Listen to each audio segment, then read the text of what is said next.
नमस्कार। हम आप लोगों के लिए आज ये आई थिंक चौथी वीडियो होगी जो लेके आए हैं। हम कल धारा 5 तक लगभग कंप्लीट कर लिए थे। कितने तक? धारा 5 तक, जिसमें से एक बार रिवाइज करते हैं। ठीक है, चलिएगा, बताइएगा। आप लोग अपने दिमाग में सोचिएगा, जहां बैठे होंगे आप लोग बताइएगा सामने से। आईपीसी कब आई? 6 अक्टूबर 1860 में। किसने इसको बनने का मतलब आदेश दिया? कैनिंग। ठीक है, और लागू कब हुई? 1 जनवरी 1862 से। ठीक है, पहला विधिक आयोग कब आया? 1833 चार्टर एक्ट। इस विधिक आयोग का अध्यक्ष कौन बना? लॉर्ड मैकाले बनता है। तो हम आते हैं, अध्याय कितने हैं? धाराएं कितनी है? 511। हमें इम्पोर्टेंट धाराएं पढ़नी है बस। ठीक है, दौड़ा के देख सकते हैं। आगे बताइएगा आप सब। एक क्या कहता है? एक उद्देशिका। हाँ, परिचय देता है ना आईपीसी का पूरा। हाँ, और 2 क्या बोलता है? स्पष्टीकरण करता है। ठीक है, किस चीज को? नहीं, भाग हम पाठ नहीं पूछ रहे, हम धारा पूछ रहे। धारा 1 क्या कहता है? धारा 1 नाम बताती है। नाम बताया, किसी का नाम बताता है, मतलब पूरी तरह से स्पष्टीकरण करता है। धारा 2 क्या कहता है? अपराध किए गए उनके लिए। धारा 3 क्या बोलता है? भारत के परे, मतलब भारत के परे। भारत धारा 4 अपराध करने के लिए एक व्यक्ति हो जो मतलब कोई जैसे भारत में रजिस्टर्ड जहाज हो या बोट हो, उस पे जो अपराध होता है। ठीक है। 5 क्या कहता है? विशेष विधि है। विधि का पर आईपीसी उसमें काम नहीं किया। जैसे मिलिट्री में आपके आर्मी एक्ट आया था, आपने देखा। ऐसे कुछ एक्ट आते हैं जो विशेषकर होते हैं, उस पे आईपीसी अपना हस्तक्षेप नहीं करेगी।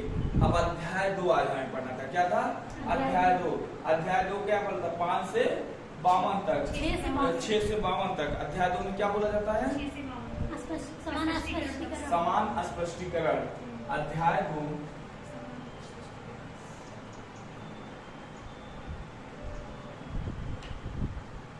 तो देखिए 6 से 52 तक। ये कहता है समान स्पष्टीकरण की बात करता है। समान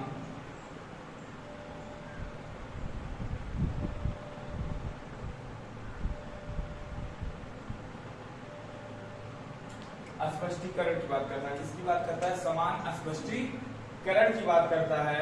आपसे कहेगा सर इसमें धारा 6, 7 इतनी इंपॉर्टेंट नहीं है जितनी होनी चाहिए, क्योंकि ये इनके परिचय के बारे में बात करती है, बस सामान्य सी बात है। धारा 8 हमारे लिए क्या है? इंपॉर्टेंट है। धारा 8, ध्यान सुनिएगा। धारा 8 कहोगे सर धारा 8 क्या है? लिंग। धारा 8 जो बताती है वो लिंग से संबंधित बातें बताती है। क्या बताती है? लिंग से संबंधित। ये कहती है लिंग क्या है? लिंग। ये साफ साफ कहती है, लिंग की बात कही गई। किसकी बात कही गई? लिंग की। साफ साफ कहती है जहां पुल्लिंग का प्रयोग हो गया वहां चाहे स्त्री हो चाहे पुरुष हो, ठीक है, दोनों इसके अंतर्गत माने जाएंगे। क्या बोलता है? स्त्री हो या पुरुष हो, दोनों इसके अंतर्गत माने जाएंगे। ये कौन बोलती है? धारा 8 बोलती है। धारा 8 बोलती है। और वैसे धारा 9 ले लेंगे, इंपॉर्टेंट नहीं लिखना मत, बस सुन लो। धारा 9 ले लेंगे तो वचन की बात करती है। क्या बात करती है? वचन की बात करती है। ठीक है, एक वचन 2 वचन जो जान रहे हो ना, कि मतलब उस बातों को ताकि घुमाया ना जा सके। ठीक। भीड़ क्या है? ये एक वचन। ठीक है, तो ये बात है कि इसमें घुमाया ना जाए, ये इंपॉर्टेंट नहीं उतना। उसके बाद धारा नंबर 9 देख लीजिए। धारा नंबर 9, ठीक है, ये स्त्री और पुरुष की बात करता है। किसकी बात करता है? स्त्री।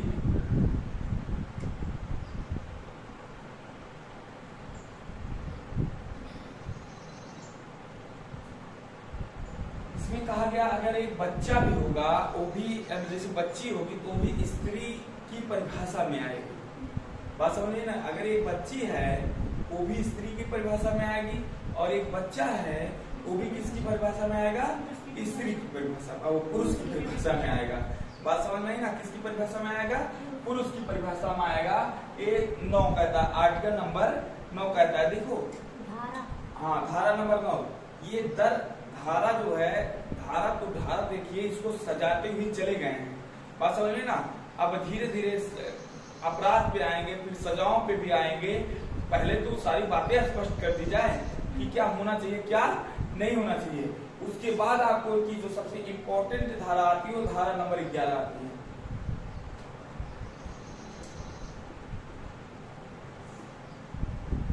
कौन सी आती है? धारा नंबर 11 आती है। ठीक है, कहोगे आप सर धारा नंबर 11 किसकी बात करती है? व्यक्ति की बात करती है। क्या बात करती है? किसकी बात करती है? व्यक्ति की। लेकिन याद रखना, आपने संविधान पढ़ा होगा? Yes sir. पढ़े हो ना? व्यक्ति बात करती है। वहां संविधान में आर्टिकल नंबर 12 और 36 राज्य की बात करते हैं। Yes sir. राज्य में क्या उत्तर प्रदेश बिहार की बात करते हैं? नहीं, बताया था ना, तो विशेष राज्यों की बात करते हैं। जैसे विशेष राज्य का मतलब जैसे सरकारी संस्था हो गई, केंद्र सरकार, राज्य सरकार, ठीक है, जैसे रेलवे ट्रस्ट है, बात समझ में है ना, बिजली विभाग, इन सब की बात करें, ये सब किसके अंतर्गत आते हैं? राज्य के अंतर्गत आते हैं। उसी तरह इसमें किसकी परिभाषा दी गई है? व्यक्ति की परिभाषा दी गई है। ठीक है, किसकी परिभाषा दी गई है? व्यक्ति की। और व्यक्ति की परिभाषा के अंतर्गत कंपनी,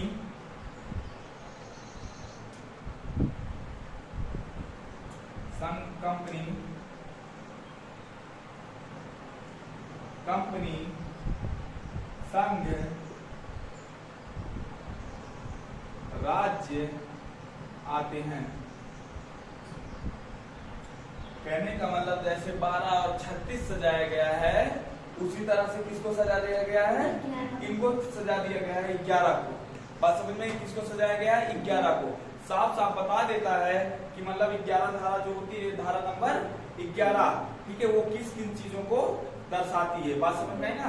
किन किन चीजों को दर्शाती है। जैसे मतलब कोई बच के ना निकल जाए, भैया किसी में तो हमारा नाम ही नहीं लिया गया है, तो हम काहे का सजा। बात समझ में आई ना?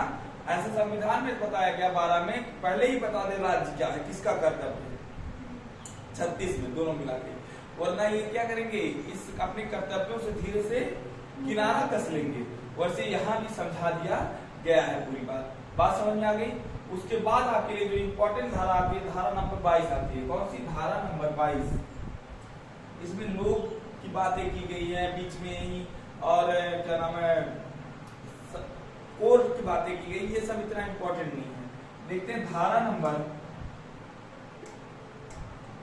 जो हमें एसआई के दृष्टिकोण से जो हमारे लिए इम्पोर्टेंट वो पड़े, क्योंकि एसआई में कोई पूछेगा तो एसआई में जरूरत है जिसकी, ठीक है, कोर्ट वोट के मामले की क्या जरूरत है उसमें। तो ये बात की गई। धारा नंबर 11 में बात की गई जंगम संपत्ति की। 22 में, धारा नंबर 22 में जंगम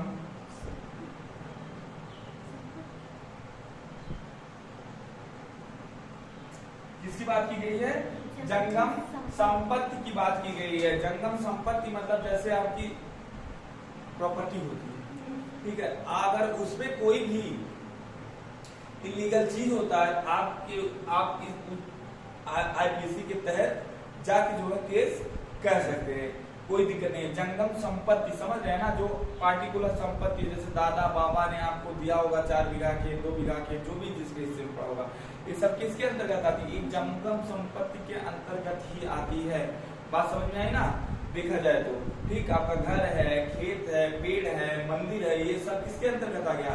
जंगम संपत्ति के अंतर्गत आ गया। बात समझ में आ गई ना? उसके बाद अगली धारा आती है, धारा नंबर 23। खेत भी है तो जमीन से जकड़ी रहेगी ना? खेत जो है वो जमीन ही रहेगा, मतलब जमीन से जकड़ी रहेगी ना? हाँ, जमीन से जकड़े रहेगा, जैसे जमीन से सटा ना हो, ठीक है। खेत को हटा देते, मोटरसाइकिल ले लो, चलती जमीन पे है, लेकिन वो जमीन पे क्या होती है? चलती जमीन पे, लेकिन जमीन से जुड़ी नहीं होती है। खेत साइड में कर देना, निकल जाता है झटके में। जैसे क्या है? मोटरसाइकिल है, चलती जमीन पे जरूर है। ये किसके अंतर्गत आती है? जंगम संपत्ति के अंतर्गत आती है। किसके अंतर्गत आती है? जंगम संपत्ति। धारा नंबर 23 लिखिएगा। उसके बाद आपकी जो इम्पोर्टेंट धारा आती है, 22 के बाद धारा प्रेम में है, प्रेम में है ना, धारा नंबर 23 ये कहता है सदोष अभिलाषा, किसकी बात करता है? सदोष अभिलाष की, अभिलाभ की, सदोष अभिलाभ।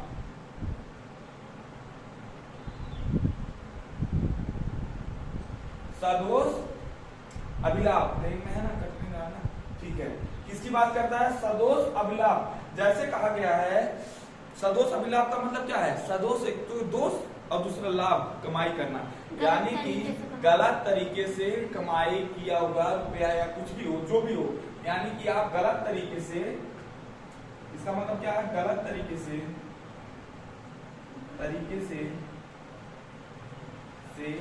कमाई गई, इधर देखिएगा, गलत तरीके से कमाई गई संपत्ति के लिए, कमाई गई संपत्ति,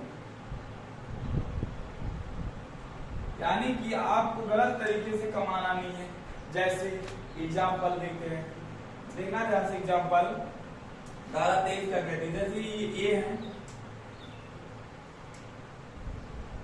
ये जो है गांजा बेचते हैं, गांजा बेच के खूब पैसा कमाते हैं। भारत में गांजा इनलीगल है, लेकिन न्यूयॉर्क में लीगल है, ठीक है।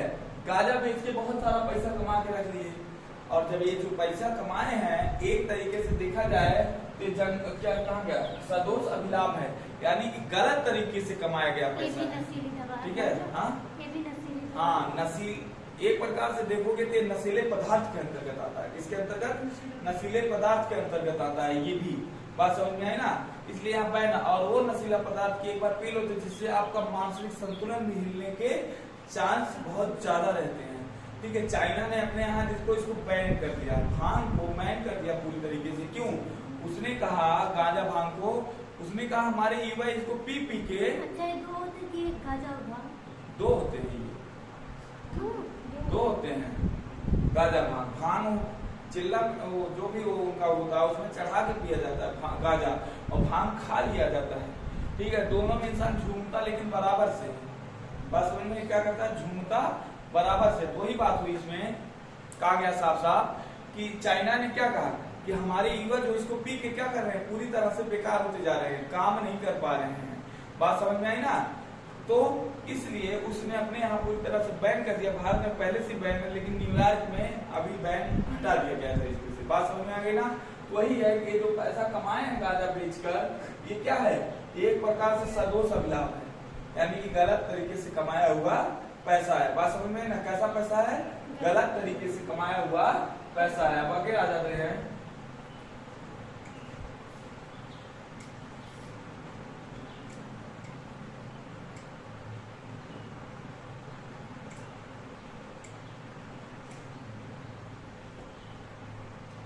धारा नंबर 29 दस्तावेज, धारा नंबर 29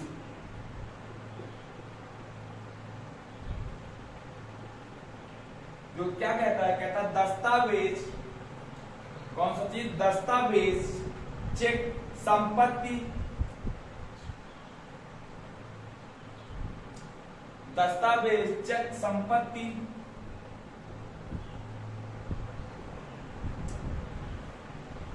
चेक अपने नाम करवा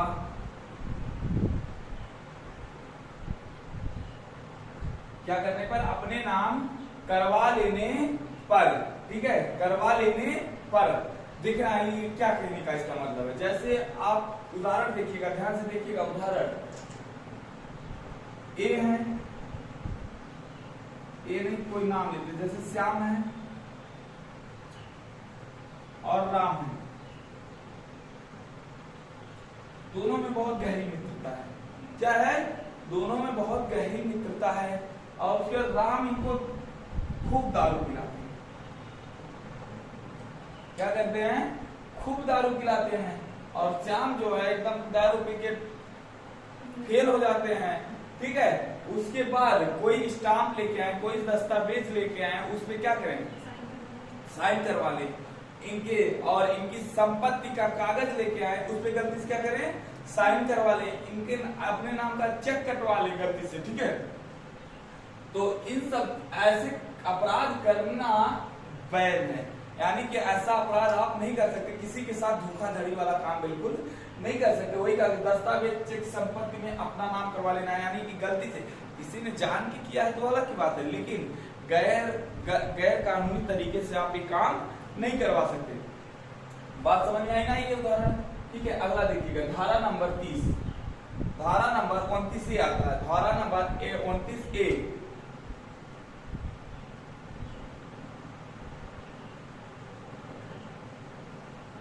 धारा नंबर 29 कहता है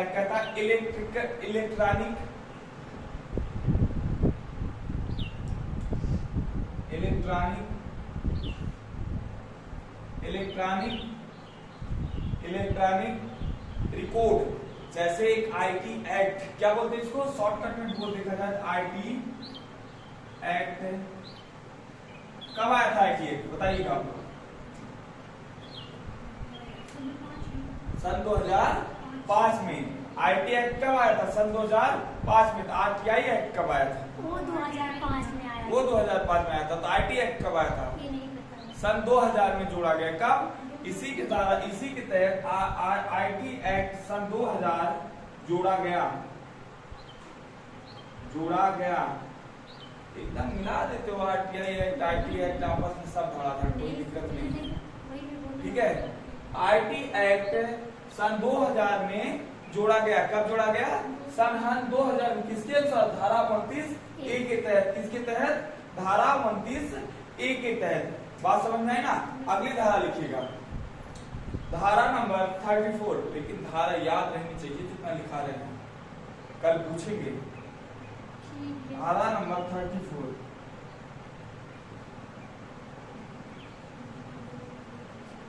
धारा नंबर 34। ये क्या कहा गया है?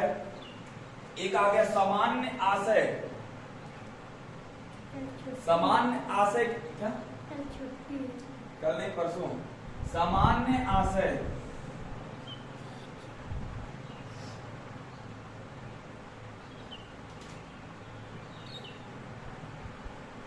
सामान्य आशय का केस में क्या कहा गया? जैसे सामान्य आशय हो, कहा गया एक से अधिक लोग, ठीक है। सामान्य आशय क्या प्लानिंग एक आदमी करता है? प्लानिंग एक आदमी करता है? नहीं। प्लानिंग करने के लिए जैसे किसी चीज की प्लानिंग कई लोग मिलकर किया जाता है ना, जैसे अकेले भी प्लानिंग कर सकता है किसी चीज का, ऐसा ऐसी बात नहीं है। लेकिन इस मर्डर में, इस मामले में कहा गया एक से अधिक। क्या कहा गया है? कोई कार्य एक से अधिक लोग मिलकर करते हैं। जब कोई अपराध है एक से अधिक, कोई अपराध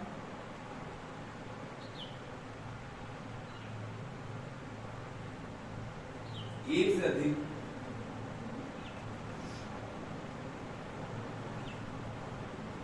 अधिक लोग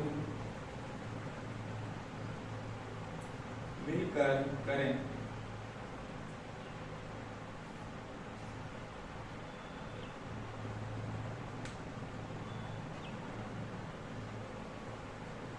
ठीक है। तो इसी धारा क्या कहते हैं? ध्यान सुना, सामान्य आशय मतलब क्या?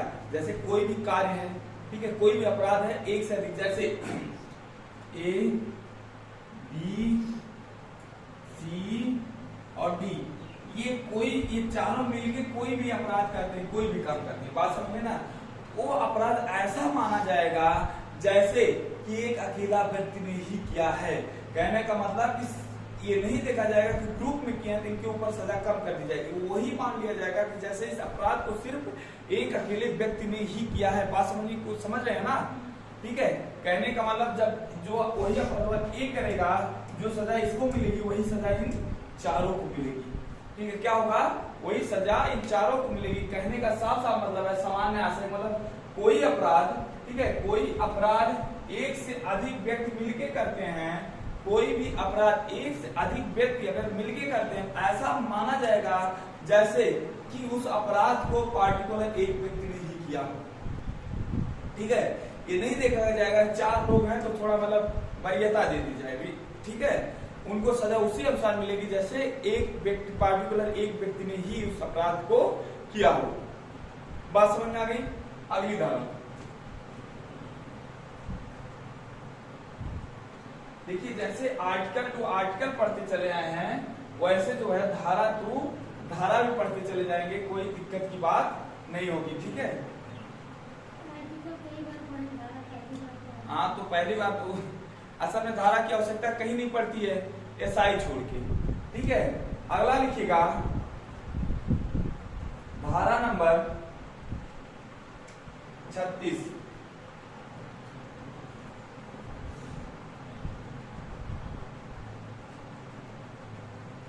कोई भी अपराध, धारा 36,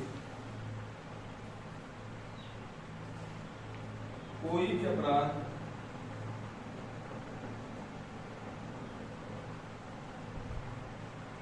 भी अपराध अंशतः, कोई भी अपराध अंशतः कार्य द्वारा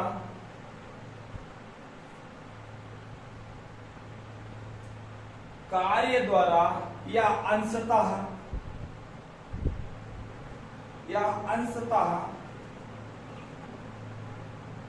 लोक द्वारा किया हो या अंशतः लोक द्वारा किया गया हो,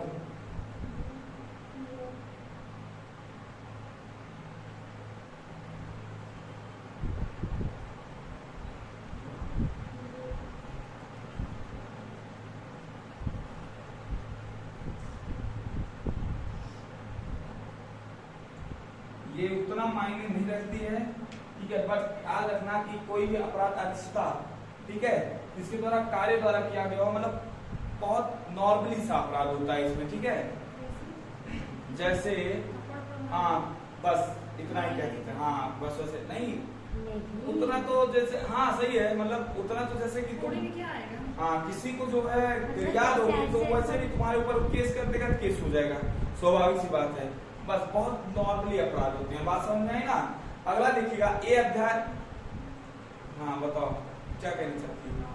जैसे कोई मतलब कोई ऐसा हो कि जेल में जैसे कोई कैदी हो, उसको जेल में रखा गया हो, फिर मतलब जो वहाँ के हेड हो मतलब उसको खाना ना दे, ऐसे हाँ वही नॉर्मली अपराध है ये सब, ठीक है, कि उसको मार दें, उसको पीट दें, उसको गलिया दें, उसको खाना ना दें, बात समझ में आई ना। ये अपराध इसके अंतर्गत आता है, अंशतः जो किया गया अपराध है, बात समझ में आई ना। ये हमारे चैप्टर नंबर 2 में कुछ इंपॉर्टेंट धाराएं थी। फिर चैप्टर नंबर 3 अध्याय नंबर 3 डालिएगा, ठीक है। अध्याय नंबर 3 जब उधर हम पढ़ेंगे जहां मतलब फांसी की सजा वगैरह वगैरह, वहां थोड़ा हमें डिटेल से पढ़ना पड़ेगा, क्योंकि उधर से ही क्वेश्चंस बनाया जाता है। कभी तो एक्ट ही पूछ के चला जाता है, ITI कब जोड़ा गया, किससे जोड़ा गया, ठीक है। और अधिकतर ये ज्यादा इंपॉर्टेंट होते हैं ये सब 29 से, ठीक है। आगे देखिएगा यहाँ उदाहरण से ही क्वेश्चन बनाता है, इसमें इतना नोट कर लीजिएगा, उदाहरण से ही उठा के क्वेश्चन बनाएगा। वक्ता लगाती है, देखो इस समय सब उदाहरण से उठा के क्वेश्चन बनाया रहता है, लेकिन वो उदाहरण देखो इधर की एक भी धारा नहीं, सब आगे चल गया करके। अभी जो हम लोग पढ़ने वाले हैं, हाँ अभी जो पढ़ने वाले हो तुम लोग, अध्याय नंबर 2 डालिएगा। कहाँ से कहाँ तक आप लोग बताइएगा क्या है फिर क्वेश्चन, दंड से संबंधित है ना। अध्याय 3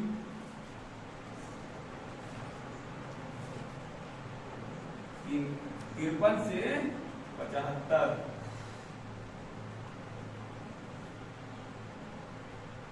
किससे संबंधित है, दंड से। किससे संबंधित है, दंड से संबंधित है। जैसे इसमें पहली धारा आती है जो धारा नंबर 53 आती है, कौन सी धारा नंबर 53, धारा नंबर यह क्या बताती है, यह बताती है कि कितने प्रकार का दंड दिया जाएगा, यह बताती है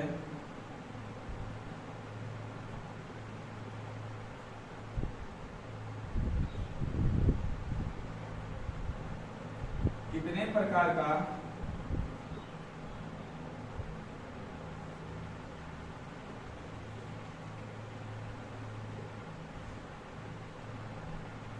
धारा नंबर 53 क्या बताती है, धारा नंबर 53 यह बताती है कि कितने प्रकार का दंड दिया जाएगा।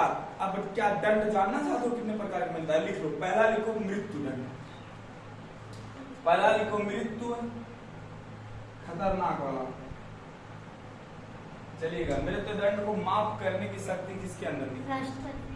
कौन सा आर्टिकल बताता है? अभी जब सबनम केस हुआ था तो ये आर्टिकल को हम बहुत बड़े कहते हैं, आर्टिकल याद रखना। आर्टिकल नंबर बताओ कौन सा है जो राष्ट्रपति दंड क्षमा की शक्ति देता है?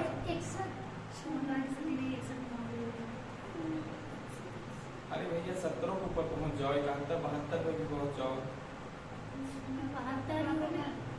आर्टिकल नंबर 72 जो है राष्ट्रपति की क्षमादान की शक्तियों को दर्शाता है, ठीक है। और आप 161 जो है ये राज्यपाल की, वही वीटो पावर देता है ना, राज्यपाल की क्षमादान की शक्तियों को दर्शाता है। लेकिन मृत्यु दंड की क्षमादान की शक्ति सिर्फ किसमें निहित है? राष्ट्रपति में। और राज्यपाल में मृत्यु दंड से संबंधित शक्तियां नहीं है को मृत्यु दंड माफ कर दे, ठीक है। और राष्ट्रपति ऐसा व्यक्ति है जिसके पास तीनों सेनाओं से संबंधित फैसला लेने का भी अधिकार है, मतलब उनकी भी सजाओं को माफ करने का, और राज्यपाल पे नहीं है। बात समझिए, पहला मृत्यु दंड, दूसरा कारावास।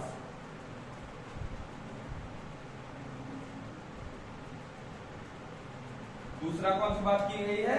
कारावास की, ठीक है। तीसरा लिखिएगा दंड दास्ता। दंड दास्ता 5 प्रकार का होता है ना, लिखते जाओ, प्रकार आ जाएगा। दंड दास्ता, दंड दास्ता, ठीक है। उसके बाद चौथा लिखिएगा कारावास। कारावास। अरे वो आज एक इसमें एक कारावास हो गया और एक आजीवन कारावास होता है।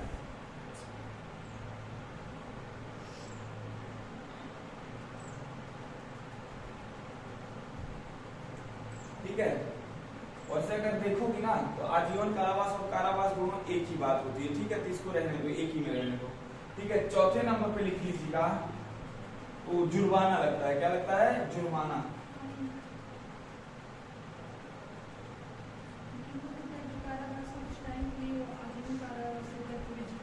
हाँ, वो तो पूरे जीवन के लिए होता, सजा देने के लिए इसी के अंतर्गत हो जाएगी ना, बात समझ में है ना। अगला क्या है? जुर्माना, लिख लीजिएगा जुर्माना। अगला है संपत्ति का समाहरण। संपत्ति का समाहरण,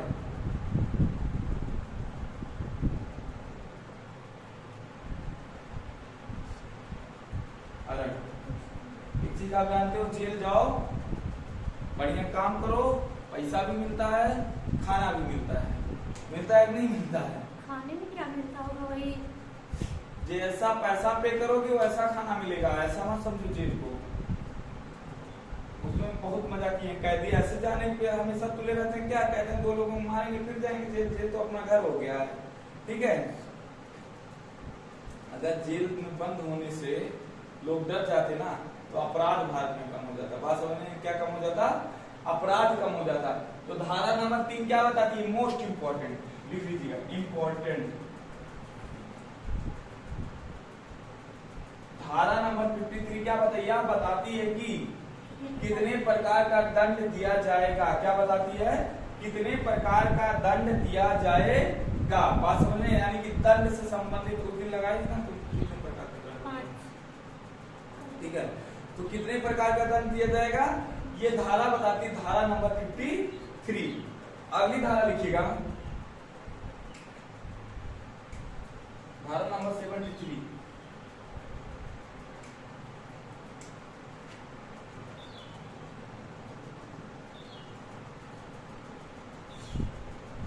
धारा नंबर 73 ये धारा लग जाएगी ना तो अपराधी को सबसे अलग रख दिया जाएगा। कहाँ रखा जाएगा?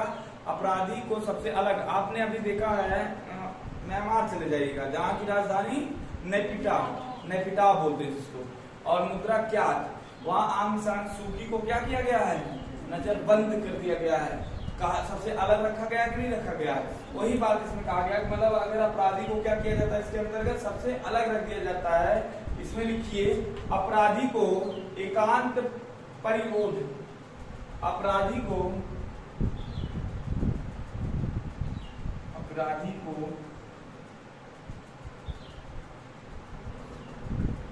परिरोध।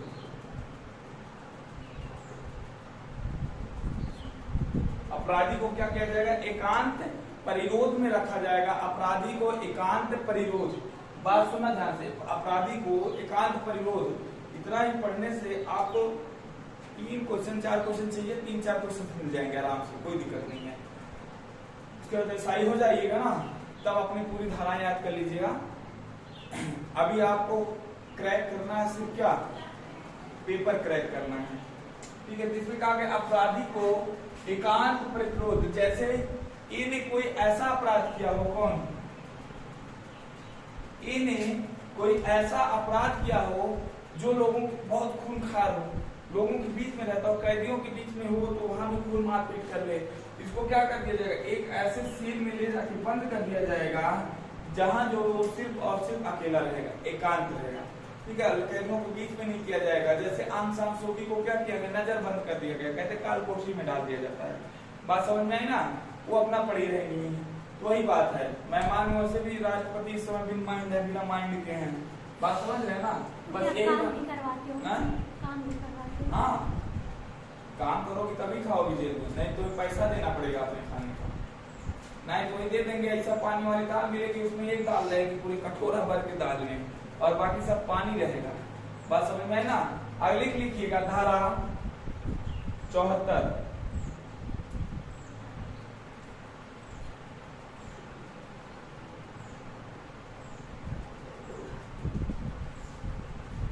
धारा 74 किसी अपराधी को एक बार में, क्या है? किसी अपराधी को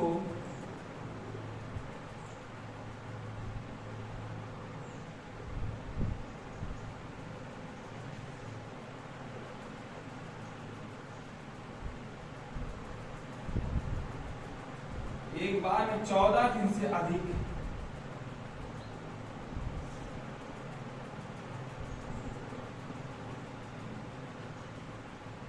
अलग नहीं रख सकते।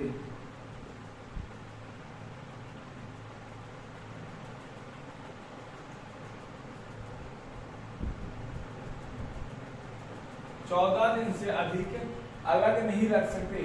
74 ये कहता है, जैसे 73 क्या कहता है? अपराधी को एकांत में रखना, अलग रखना, ठीक है। तो 74 उसका उल्लंघन करते हुए कहा कि हाँ रख लीजिए कोई बात नहीं, लेकिन 14 दिन से ज्यादा नहीं रखेंगे, ठीक है। कितने दिन से? 14 दिन से ज्यादा अधिक नहीं रख सकते, ठीक है। बात समझ में है ना? कितने दिन से ज्यादा?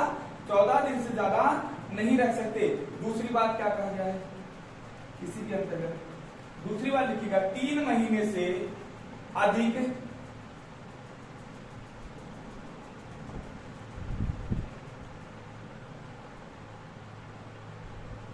3 महीने से अधिक 3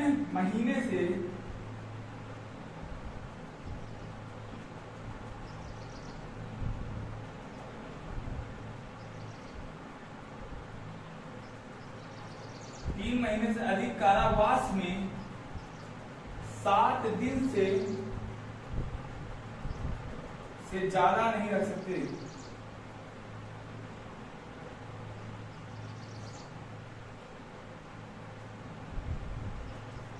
कहने का मतलब इधर आइएगा, ये साहब हैं, इनको 3 साल का कारावास, 3 महीने का क्या हुआ? कारावास हुआ। अब ये कोई ऐसा काम कर रहे हैं कैदियों के बीच में जिसकी वजह से इन्हें अलग रखने की नौबत आ जाए। कैसा क्या हो जाए? इनको अलग रखने की नौबत आ जाए तो आप इनको अलग जरूर रखेंगे, लेकिन 7 दिन से ज्यादा नहीं रख सकते। बात समझ में? कितने दिन से? 7 दिन से ज्यादा नहीं रख सकते। क्लियर हुआ? कोई डाउट है? नहीं है। अगली धारा लिखिए, धारा नंबर 82।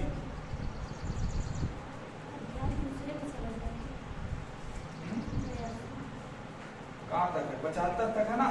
अध्याय नंबर किसमें चला गया? ये चौथे में। चलिएगा, ठीक है। अध्याय नंबर चौथा कहाँ से कहाँ तक है? 76 से 106 तक है। कहाँ से है? 76 से 106 तक लिखिएगा। अध्याय नंबर 4 डालिएगा। अध्याय नंबर, चैप्टर नंबर कौन है? 4।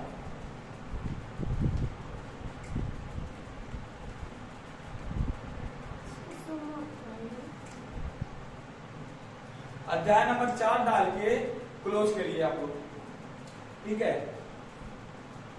छोटी छोटी वीडियो में 3-4 वीडियो में आप लोगों की आरटीसी पूरी हो जाएगी और इतना पढ़ के चले जाइएगा, आपका 4 नंबर फिक्स है, कहीं नहीं जाएगा आपसे। अभी तो इधर इतना इंपॉर्टेंट नहीं, जब इंपॉर्टेंट धाराएं आएंगी तो डिटेल से भी बताया जाएगा आप लोगों को। मेहनत से पढ़ते रहिए, खुश रहिए, नमस्कार।